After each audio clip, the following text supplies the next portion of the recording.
오늘은 요나스 윤리를 해보도록 할 텐데, 지난 시간에 선생님이 100억까지 설명을 했었지. 거기부터 좀 다시 할게요. 이렇게 했나요? 그렇구나.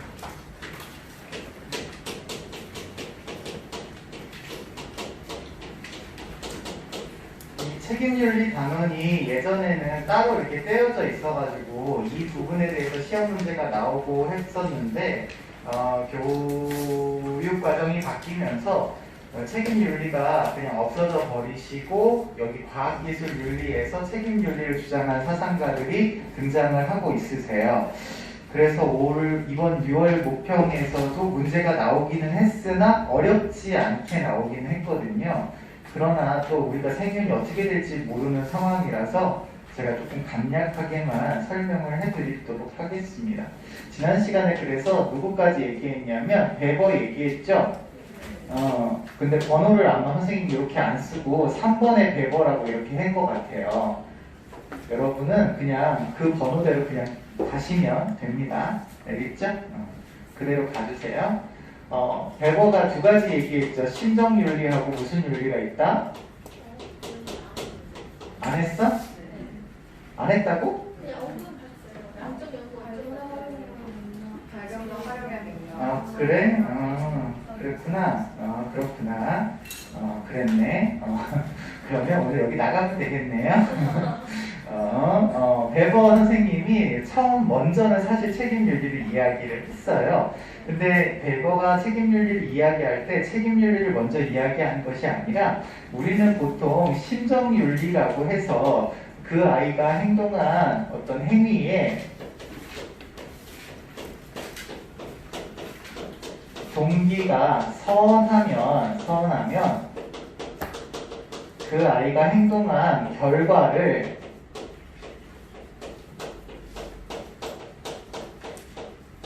고려할 때 약간 안 좋은 결과가 나오더라도, 악한 결과가 나오더라도 그 사람에게 책임을 묻지 않았어요. 그 사람에게 책임을 묻지 않고 사회의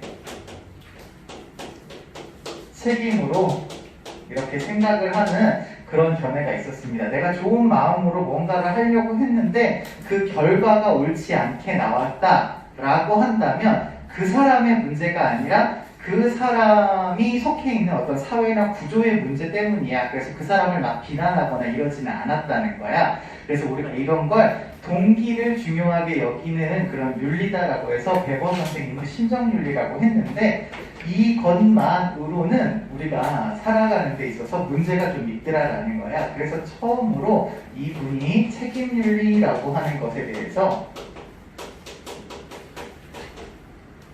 이야기를 하셨어요. 왜 이럴까?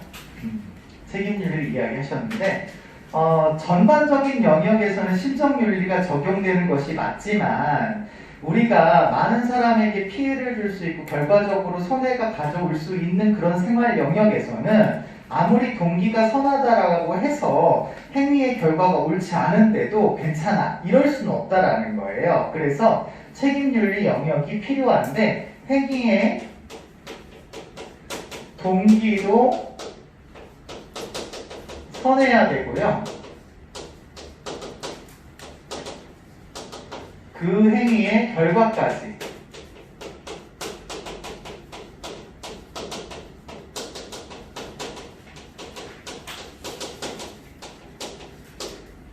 그 사람이 책임을 져야 된다라고 보는 사람이 있어요. 이 영역은 어디의 영역이냐면 공직과 같은,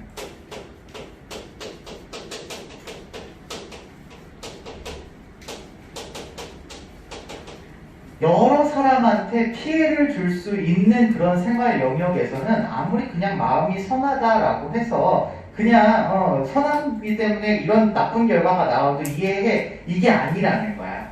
공공의 어떤 영역에서는 많은 사람에게 피해를 줄 수 있으므로 동기도 당연히 선해야 되겠지만 결과까지도 선해야 된다라고 하는 것을 베버 선생님이 강조를 하셨어요. 그래서 이 베버 선생님의 이런 이론을 바탕으로 해서 이 책임윤리를 발달시킨 사람이 지난 시간에 이야기했었던 한스 요나스입니다.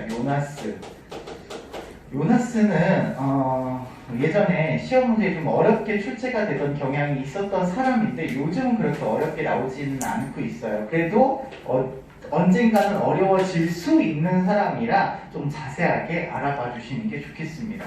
요나스는 우리가 언제 얘기했다고 했냐면 맨 처음 단원이었죠. 그 과학기술이 발달하는 데 비해서 윤리가 쫓아가지 못하는 현상, 이걸 우리가 뭐라고 불렀지? 그렇지, 윤리적 공백 이야기할 때 이 사람이 이야기를 했죠. 과학기술의 발달에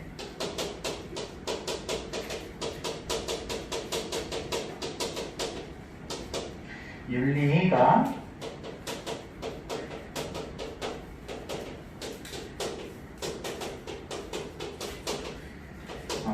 따라가지 못하는 그런 문제로 인해서 발생하는 어떤 아노미적인 문제가 있다. 여러분 사용할 시간에 아노미 현상 배웠나요? 아직 안 나갔나요? 네, 이런 아노미적인 그런 모습이 있다. 나중에 배우시면 아시게 될 거예요. 윤리 규범이 없어서 도덕 규범이나 제도가 없어서 나쁜 짓이 일어나는 그런 문제가 생길 수 있어요. 그래서 이런 것들이 있기 때문에 새로운 윤리가 필요하다. 라고 주장을 하시고 그 새로운 윤리 영역을 요나스 선생님이 실천 규범 윤리, 다른 말로 응용 윤리 이렇게 불렀던 거죠. 그래서 응용 윤리가 필요하다라고 이야기할 때 우리가 이분에 대해서 이야기를 하셨어요. 하나만 더 이야기하자면 이걸 바탕으로 해서 새로운 윤리가 필요해를 강조하셨는데 그런 윤리를 자기 자신은 책임윤리라고 불렀고 책임윤리는 책임질 수 있는 능력을 가진 사람이라면 책임을 져야만 한다라고 하는 약간 당위의 윤리의 개념으로 설명을 합니다.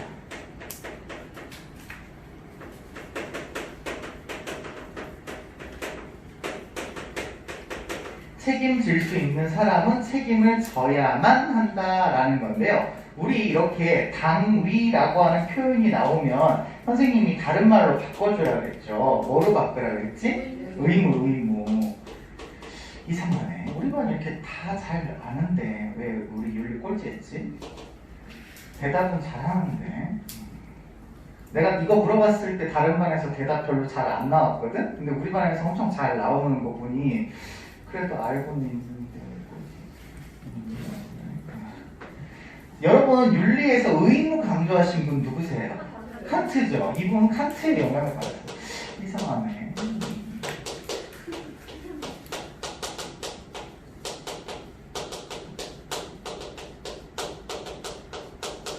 정원 명령을 계승해서 능력이 있으면 그걸 해야 한다라고 하는 약간 마땅히 뭔가를 해야 한다라고 하는 그런 사상으로 이분은 이야기를 하셨단 말이야.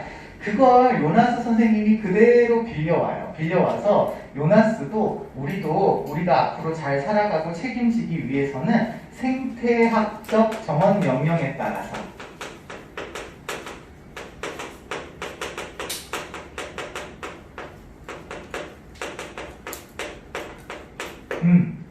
이라고 하는 걸 만들어서 이렇게 사는 것이 바람직하고 이게 우리가 책임지는 거야 라고 하면서 이 생태학적 정원 명령을 만들어서 이야기를 하시게 되는데요. 뭐 길게 얘기하자면 인류가 존속하기 위해서는 인류가 자연환경도 보호해야 되고 미래 세대도 보호해야 되고 이렇게 할 수 있는 아이가 책임을 져야 된다 이런 얘기를 하고 있어요. 그래서 선생님 조금 정리해서 이야기하자면 자연환경과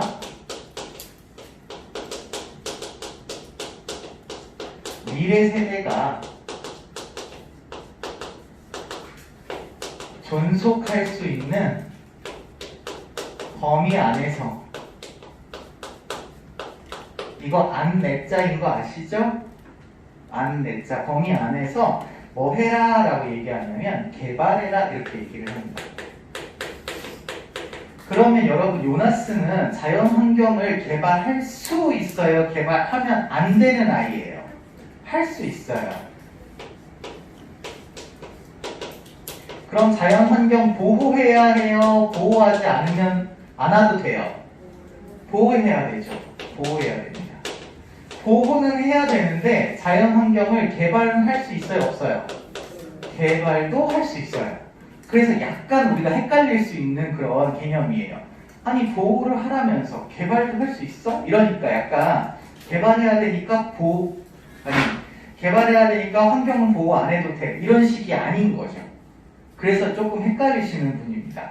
그래서 요 부분에 대해서 조금 어렵게 시험 문제가 나올 수 있어서 요거는 알아두시면 좋겠어요. 환경에 대해서 개발은 가능하지만 보호하는 입장에서 개발을 해야 된다를 강조하셨다라는 것에 대해서 생각해 주시면 좋겠고, 조금 복잡해서 이걸 조금 구체적으로 요나스 책임 윤리의 특징 으로 제가 정리를 해드리자면, 먼저는 당위적 책임입니다. 먼저는 당위적 책임이고요. 두 번째로 이야기하는 요나스의 책임은요, 책임이 누구만 질 수 있냐면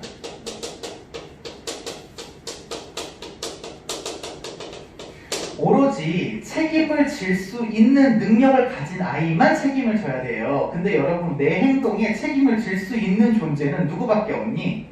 사람밖에 없죠. 사람밖에 없습니다. 현 세대의 인간만입니다. 인간만 책임을 질 수가 있습니다. 왜 현 세대라고 표현하냐 하면, 요나스가 봤을 때 우리 인류는 현재 머물고 있는 인류도 있지만 예전에 살았던 사람도 있고 미래에 살 사람도 있는데, 우리가 선조로부터 물려받은 이 자연 환경과 이 아름다운 지구를 선조로부터 그냥 공짜로 물려받았으므로 후손에게도 그대로 물려주어야 된다고 생각을 해요. 그래서 그 책임의 주체를 인간으로 정하는데, 옛날 사람, 현재 사람, 미래 사람으로 우리가 구분을 해 보았을 때, 실제로 환경을 보호하고 지킬 수 있고 개발의 중심이 되어지는 존재는 과거도 아니고 미래도 아니고 어디라는 거야? 현재만이라는 거야. 현재 사람들만 책임을 질 수 있기 때문에 얘만 책임이다, 이렇게 얘기하시고, 요나스의 표현으로는 이걸 뭐라고 표현하시기도 하시냐면 일방적인 책임이다, 이렇게 표현하기도 해요.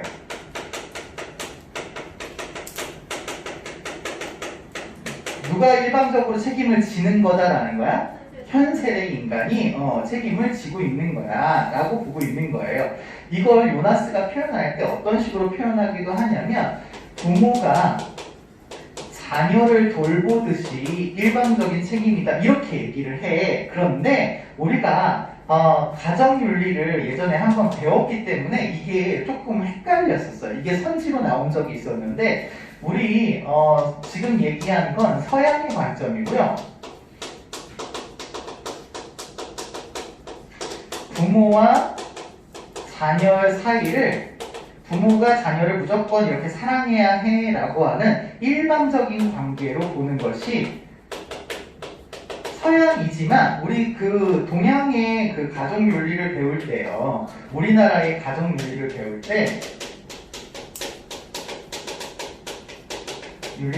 때 우리나라는 부모가 당연히 자녀 사랑해야 돼요, 안 해야 돼요? 해야 되잖아요. 부모가 자녀를 당연히 사랑을 해야 되는데, 자녀도 부모에게 뭐 해야 돼? 효도를 해야 되죠. 우리가 이걸 한문으로 줄여서 얘기하면, 부모는 자녀를 자애라고 하는 사랑으로 대우하고, 자녀는 부모를 뭐 해야 된다? 효해야 된다, 이렇게 얘기를 하거든. 그래서 우리가 배울 때는 이게 일방적인 관계가 아니라 상호적인 관계다, 이렇게 배우셨거든요. 다른 표현으로는 호혜적인 관계다. 옳지, 잘 안 해. 호혜적인 관계다, 이렇게 얘기를 했단 말이야.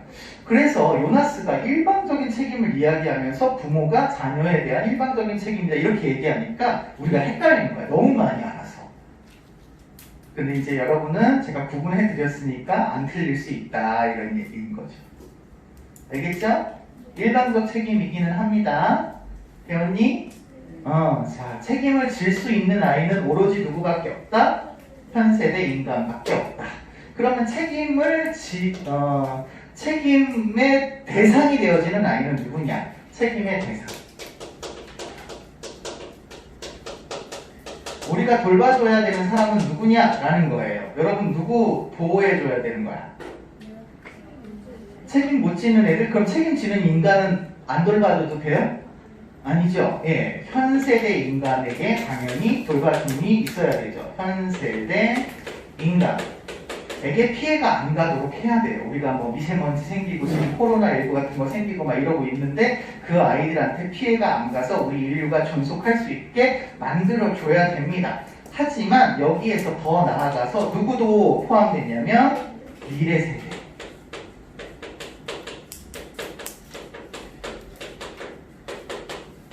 미래 세대 인간도 포함이 되고 있어요. 그래서 미래 세대에 살고 있는 사람도 우리가 공짜로 이런 환경을 누렸던 것처럼 똑같이 그 아이들한테도 물려주어야 하는 책임이 있는 거죠. 그래서 미래 세대도 이런 권리를 누릴 수 있는 능력이 있습니다. 그리고 또 하나의 주체가 있어요. 누구냐면 자연환경이죠.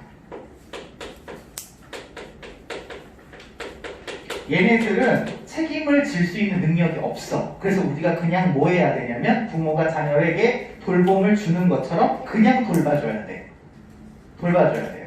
그런데 요나스 식의 표현에 따르면 이 자연환경까지 이 세 존재들이 모두 내재적 가치를 지닌다. 이런 표현을 쓰기도 해요. 시험 문제에서 이런 식으로 나오기도 했거든요. 원래 내재적 가치는 그냥 그 자체로 가치가 있는 것이고 수단으로서의 가치가 있는 아이가 아닌 아이들이에요. 예를 들어서 분필은 칠판에다 글씨를 써야 되는 수단으로서의 가치를 지니지 이 자체가 소중한 건 아니잖아요. 근데 그 자체로 소중한 가치를 지니는 존재를 우리가 인간이라고 표현하잖아. 인간은 뭘 잘 할 수 있어서 잘 못해서 좋게 평가하고 낮게 평가하는 게 아니라 모든 인간은 태어날 때부터 하늘로 부여받은 뭐가 있어요. 인간으로서의 권리가 있잖아요. 인권이 있잖아요. 천부인권이라고 부르는 그런 권리가 있기 때문에 그 자체로 존중을 해줘야 된다. 우리가 이렇게 생각을 하거든요. 그런데 이 요나스는 이 미래 세대와 자연환경까지도 그 자체로 그냥 존중해줘야 된다. 이렇게 얘기를 합니다. 근데 이게 선생님이 처음 들었을 때는 다소 이거 좀 이상한데? 라고 생각을 했어요. 여러분 혹시 뭐가 이상한 것 같아? 이분은 자연환경을 뭐 할 수 있어요? 개발을 할 수가 있어요. 아니 이 사람 얘네들 자체가 내재적 가치를 지녔다며. 근데 얘네들을 함부로 우리가 이용해도 된다 이런 얘기잖아요. 그래서 이게 좀 잘 안 맞는 것 같았어요. 근데 여러분 이 사람 누구 계승했어요? 어디 갔어? 칸트를 계승했단 말이야. 칸트의 정언 명령에 따르면 목적으로 대우해라 라고 얘기하지만 수단으로 대우할 수도 있잖아요. 그쵸? 수단으로 대우함과 동시에 목적으로 대우하면 이게 가능한 거야. 그래서 아마 이런 얘기를 하셨던 것 같아요. 그래서 헷갈리지 마시라고. 내재적 가치를 지니기는 합니다. 개발도 할 수가 있습니다. 알겠죠? 그래서 이거 헷갈리지 않게 여러분이 생각해 주시면 되겠습니다. 하나 더 책임의 범위 보시겠습니다.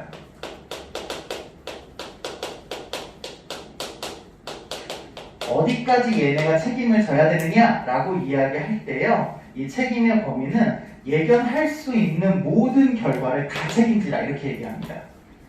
예견 가능한 모든 결과. 윤리에서 이런 말 웬만하면 쓰지 않는 거 아시죠? 모든 이런 거 잘 안 쓰는데 모든 씁니다. 모든 결과. 이 뒤에 단어가 조금 중요한데요. 모든 하고 이게 또 뭐냐면 결과야, 결과. 여러분 얘가 칸트를 계승했다 그러면 행위에 뭘 강조할 것 같아?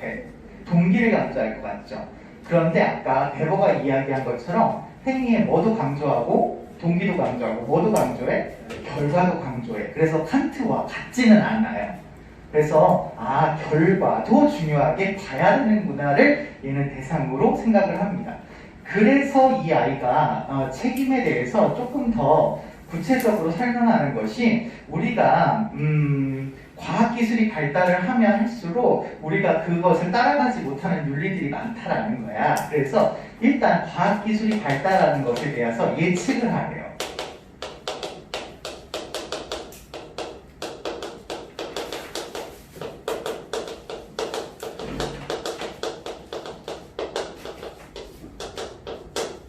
그래서 그 결과 나타나는 행위에 대해서 책임을 질 수 있도록 해야 된다라는 거야.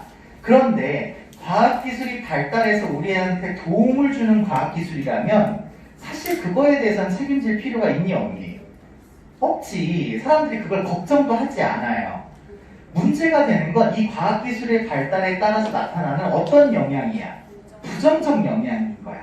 그래서 이분은 뭘 고려하라라고 이야기하시냐면 과학기술의 발달에 따른 부정적 영향,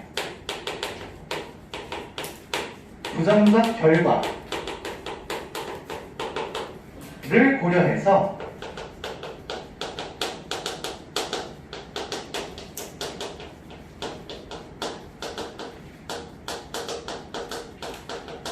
윤리를 시작해야 된다라고 이야기하고 이런 과정을 가리켜서 요나스가 부르는 명칭이 있어요. 공포의 발견술 이렇게 부릅니다.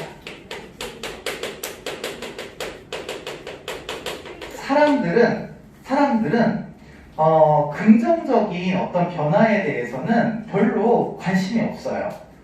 인터넷에 떠도는 소문에 누가 좋은 일 했대, 착한 일 했대 이런 건 별로 그냥 그렇구나 하고 넘어가요.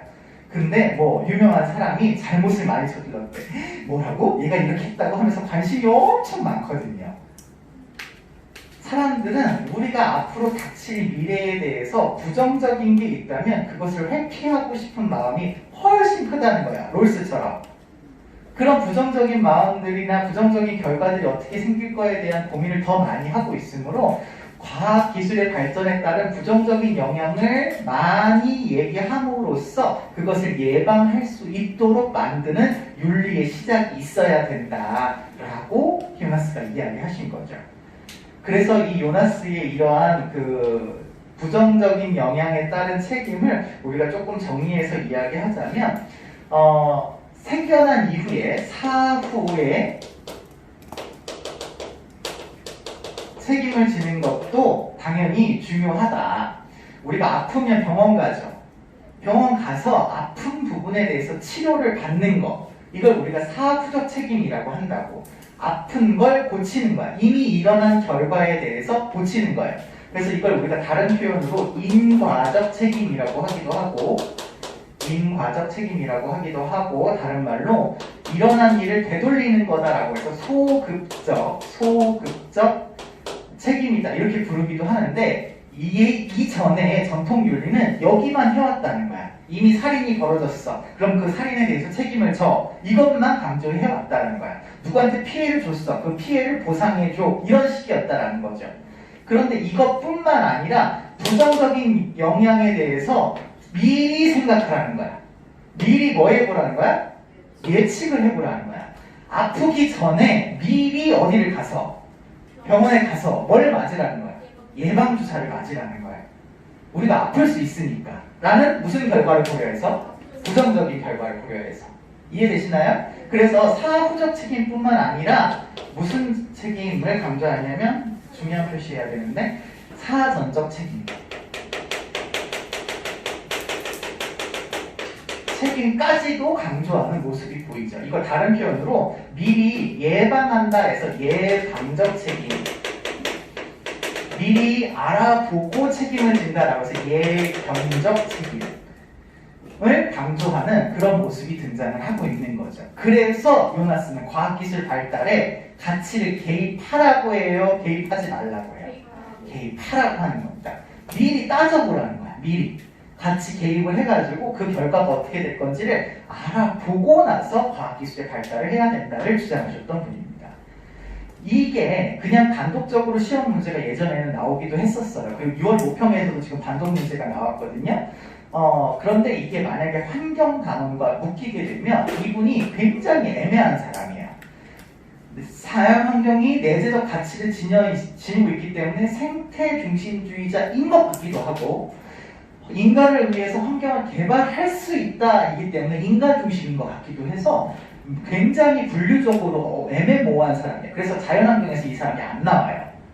안 나오는데 우리가 괜히 이 사람을 집어넣어서 이 사람은 인간 중심일 거야, 생태 중심일 거야 막 이렇게 하다 보니까 오히려 헷갈려서 문제를 틀리게 됩니다.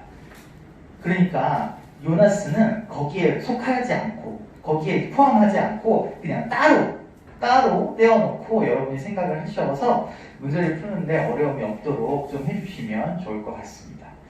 됐나요? 그래요. 그래서 이분은 이렇게 예상해서 의도한 결과뿐만 아니라 의도하지 않은 결과까지 모두 책임을 지는 그런 책임 윤리를 강조했다. 이렇게 알아두시면 되겠습니다.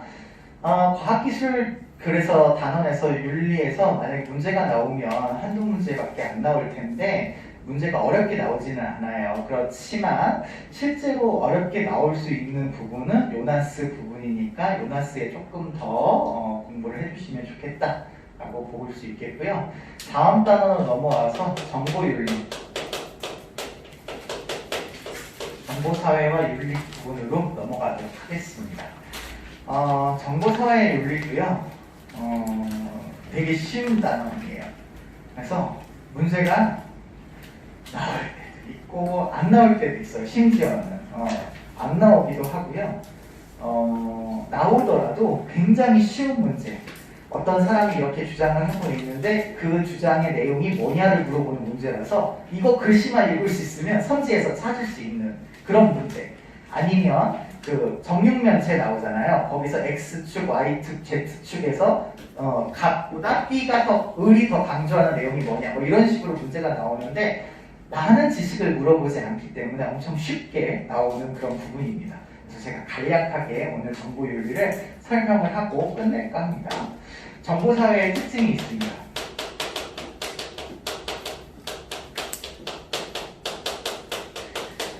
정보사회의 특징이 좋은 점이 있죠. 긍정적인 측면이 있고 부정적인 측면이 있어요. 좋은 점은 굉장히 삶이 편해졌죠. 이렇게 코로나 같은 그런 질병이 막 돌고 있을 때 학교 가지 않고도 온라인으로 수업할 수 있고 온라인에서 쇼핑도 하고 온라인에서 인터넷 뱅킹 뭐 이런 거 다 처리하고 재택근무 가능하고 뭐 등등등 여러 가지가 다 좋아졌죠. 그리고 이 정보사회에서는 사이버 공간 안에서의 활동이 많아지는데 거기에서는 내가 몇 살인지 나이가 얼마인지 남성인지 여성인지 이런 것들이 별로 중요하지 않아요. 그래서 수평적인 혹은 민주적인 인간관계가 많이 확대되는 그런 측면이 있습니다. 그러다 보니 여러 사람이 있구나. 이런 사람은 이렇고 저런 사람은 저렇고 우리나라는 이렇고 다른 나라는 저렇고 이런 것들을 우리가 많은 자료를 얻으니까 알게 되죠. 그래서 다원화, 다양화 이런 것들을 우리가 경험하는 그런 좋은 계기가 됩니다. 그러나 안 좋은 점도 굉장히 많죠. 안 좋은 점도 굉장히 많습니다. 일단은 우리가 과학기술이 발달을 하게 되면 얘네들이 과학기술에 의존을 하게 돼요. 지금 당장 우리가 에어컨이 안 나온다. 인터넷이 안 된다. 여러분 그러시면 엄청 불안하잖아요. 핸드폰 놓고 오는 그날은 굉장히 그렇잖아요. 예. 이미 우리가 이런 사회에 많이 되었기 때문에 기계에 의존적인 경향을 많이 보이고 아까 얘기한 내용 비슷한데요. 과학기술이 발달하면 그에 따른 윤리적인 문제가 뒤따라가지 못해요. 그래서 여러 가지 윤리적인, 정보윤리적인 문제가 많이 발생을 합니다. 뭐 엠번방 같은 그런 거죠. 엠번방 그것도 이제 뭐 집단적 활동으로 인정을 해가지고 무기징역까지 이렇게 내릴 수 있는 그런 범죄로 묶었다고 해요. 그래서 좀 심하게 이제 처리를 하겠는데 이것도 뭐 제대로 된 처벌법이 없어가지고 이번에 뭐 새로 만들고 뭐 이랬다고 그러잖아요. 못 쫓아가는 그런 경향이 있습니다. 그리고 하나를 저 설명하려고 하는데 감시와 통제가 심각해집니다.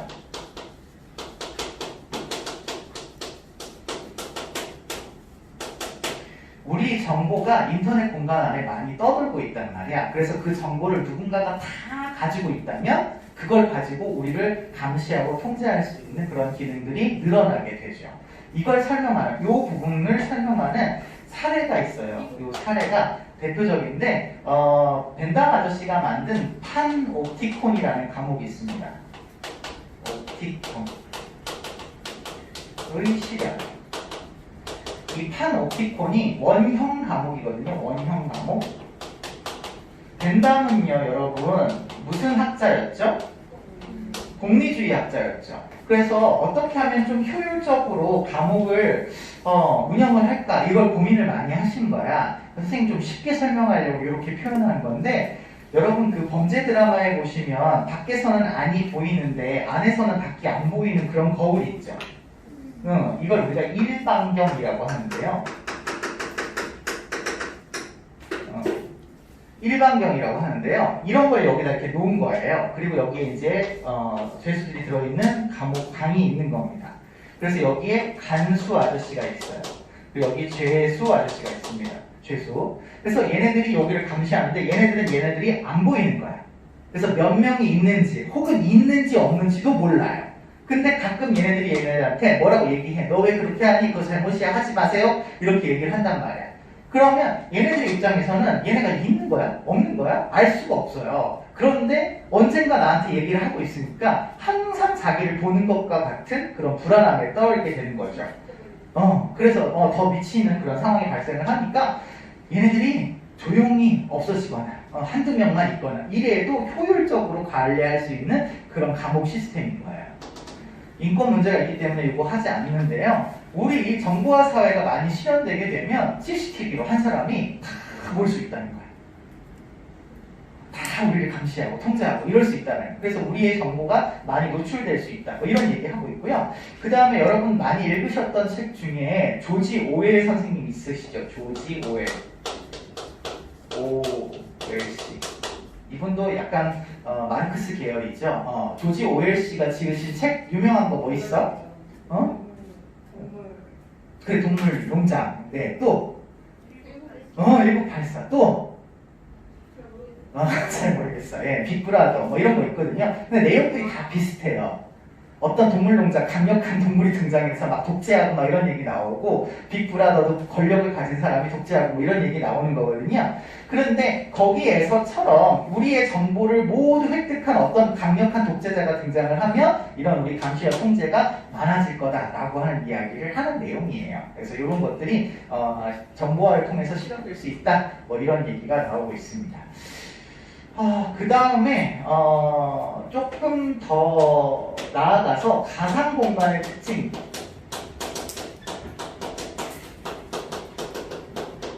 설명을 해볼까 해요. 여러분 사실 이런 거 나오잖아요. 얘네들 몰라도 돼요. 설명 다 해줄 거야. 설명 다 해줄 거야. 만약에 나오게 되면 이 조지 오웰의 그 내용을 여기다 실어줄 거야. 그리고 거기에서 등장하는 뭐 정보사회의 부정적인 특징에 대해서 이렇게 뭐 설명 이렇게 나오니까 되게 쉽게 나올 거예요. 그런 걱정 안 하셔도 되고요. 가상 공간은 일단 여러분 익명성이 있죠. 그래서 좋은 점도 있고 나쁜 점도 있어요. 표현의 자유가 많이 늘어나는 점에서는 좋은 점이 있지만 부정적인 측면은 뭐가 있어요? 그쵸. 나쁜 짓을 마음껏 할 수 있다라고 하는 또 나쁜 점이 있죠. 그래서 이런 것들에 대해서 설명을 하는 그런 부분이 있고요. 그 다음에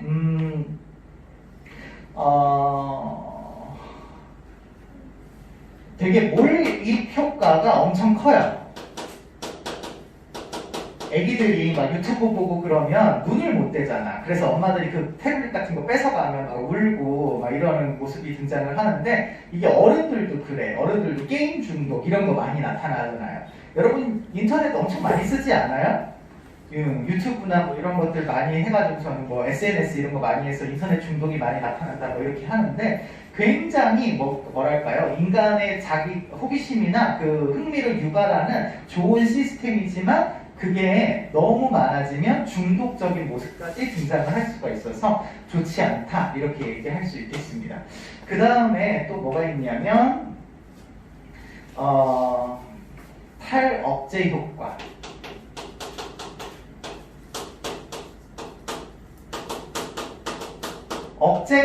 안 된다는 뜻이에요. 인터넷 조절 여러분 쉽게 잘 하시나요? 이게 어렵지. 여기가 있기 때문에, 이게 있기 때문에 이게 잘 안 돼요. 인터넷 공간은 또 내가 활동하는 거에 대해서 누가 제약을 하기가 쉽지가 않습니다. 현실 생활에서는 막 수업 시간에 이걸 떠들고 그러면 사람이 눈총이라도 주고 떠들지 마세요 이렇게 얘기라도 하는데 인터넷 공간 안에서 자기가 뭐 글 쓰고 뭐 하고 이런 거에 대해서 별로 제한이 없죠. 그러니까 마음대로 행동할 수 있는 그런 뭐 모습도 나타나고요. 집단 행동을 할 수 있는 뭐 이기주의적인 그런 경향도 좀 많이 나타납니다.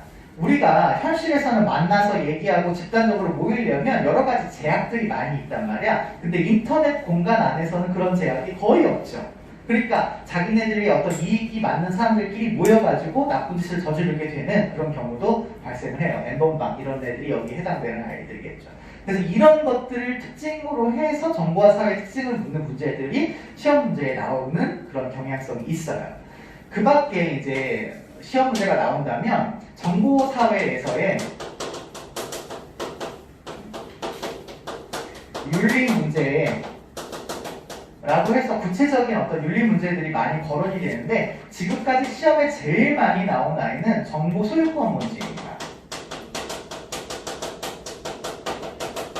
정보 소유권이 개인에게 있느냐 아니면 우리 모두에게 있느냐에 대해서 논쟁이 있죠. 우리는 보통 정보가 생산되면 그 정보 생산을 한 사람이 정보의 주인이다 이렇게 생각을 하잖아요. 그래서 사적인 이익을 추구해야 된다라고 보고 있어요. 좋은 점도 굉장히 많습니다. 좋은 컨텐츠 많이 만들 수 있고요. 창작자가 이거 많이 만들면 나 돈 많이 벌 수 있으니까 좋은 거 만들어야지 이렇게 해가지고 양질의 좋은 컨텐츠가 많이 개발돼요. 여러 가지 선택을 많이 할 수가 있잖아요. 그러니까 소비자 입장에서도 엄청 좋은 거란 말이야. 그런데 문제점도 있죠. 너무 이걸 독점을 하게 되면 정보를 가져야 되는데 사회적인 약자들이 이런 것들을 못 갖게 되기 때문에 빈부격차 문제가 역시 발생을 하게 됩니다. 그래서 공익을 위해서 써야 된다라고 공공의 이 소유를 삼아야 된다라고 보는 사람들도 있어요. 이 사람들은 너가 가지고 있는 정보가 처음부터 너의 것은 아니다.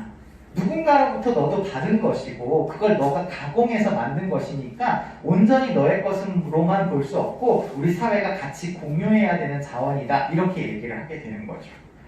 반대로 이렇게 돈을 안 주고 정보를 소유하게 되면 좋은 어떤 서비스를 생산하지 못하게 된다는 문제점도 있을 수 있습니다.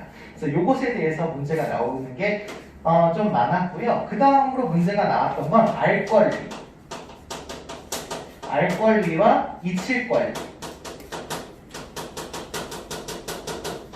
요것과 관련돼서 이게 중요해, 아니야, 이게 중요해 이렇게 얘기하면서 나오는 개념들이 있었습니다. 알 권리를 강조하는 쪽은 어떤 쪽이 강조하냐면 여러분의 정보를 다른 사람이 알도록 공개해야 된다 이런 걸 얘기하는 아이들이거든요. 인터넷 활동을 할 때 나쁜 아이들의 정보를 공개하자라고 하는 측면에서 알 권리를 이야기하겠죠. 우리 동네에 범죄자가 어디에 살고 있다. 몇 동 몇 호에 살고 있고 얼굴은 이렇게 생겼어. 그러니까 조심하세요. 이런 걸 알리기 위한 거잖아요. 그래서 보통 알 권리를 강조하는 입장은 공공의 이익을 강조합니다. 공공의 이익을 강조해요. 이게 있어야 사람들이 알 거 아니야? 라고 해서 모두에게 알 권리를 강조하죠. 대표적인 기관이 언론기관입니다. 언론기관은 그래서 막 사람 쫓아다니면서 어떻게 생각하십니까? 왜 그러셨습니까? 자꾸 물어보잖아요. 국민의 뭘 위해서? 알 권리를 위해서. 약간 공익적인 거죠. 근데 이것도 강조하는 사람들이 있어요. 잊힐 권리. 아니 내가 한 일인데 굳이 이렇게 만 백성이 다 알아야 돼? 모든 국민이 다 알아야 돼? 이거는 좀 아닌 것 같아 라고 해서 자신의 어떤 일을 지워달라고 요구하는 사람들도 많이 있습니다. 요즘은 엠번방이 하도 많아가지고 엠번방 처음 있을 때 텔레그램에 들어갔던 기록을 없애달라고 지워달라고 하는 인터넷 장애이사가 엄청 유행을 했었어요. 이게 되게 어려운 작업이라 가지고 이걸 요구하는 그런 사람들도 있습니다. 물론 악용하면 안 되겠지만 여러분 연예인 중에서는 자기의 사생활이나 이런 것들이 너무나 많이 노출이 돼가지고 막 사생활 침해가 너무 많이 일어나는 그런 경우가 발생하잖아요. 그래서 어떤 일부 연예인들은 죽기도 하고 막 이러잖아요. 그런 분들을 생각하면 또 잊힐 권리도 필요한 것 같아요. 그래서 이 두 아이가 서로 이렇게 갈등하는 그런 부분들이 등장을 하고 있었어요. 그래서 시험 문제가 나오고요. 그 다음에 또 많이 나올 수 있는 윤리 문제가 리터러시 문제입니다. 리터러시는 정보 접근, 정보 활용의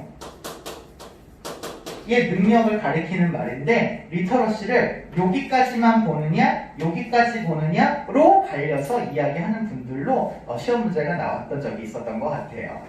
그래서 요즘은 정보화 사회이기 때문에 정보가 돈이고 권력이고 힘이란 말이야. 그래서 이 정보를 많이 가지고 있고 정보를 많이 활용할 수 있는 사람이 아무래도 사회적인 권력이나 부를 집중할 수가 있거든요. 그러니까 이것에 대해서 모두에게 열려 있어야 되는데 단순히 정보와 기기를 많이 보급하는 것 이것이 정보 리터러시를 높이는 거냐 아니면 할머니 할아버지들도 정보와 기기를 다룰 수 있어서 정보의 접근을 조금 더 용이하게 하는 것이 리터러시냐라는 것에 대한 논란이 있을 수 있었습니다. 그래서 이 두 가지 개념으로 리터러시를 구분해서 알아보는 그런 윤리적인 문제들이 발생했다.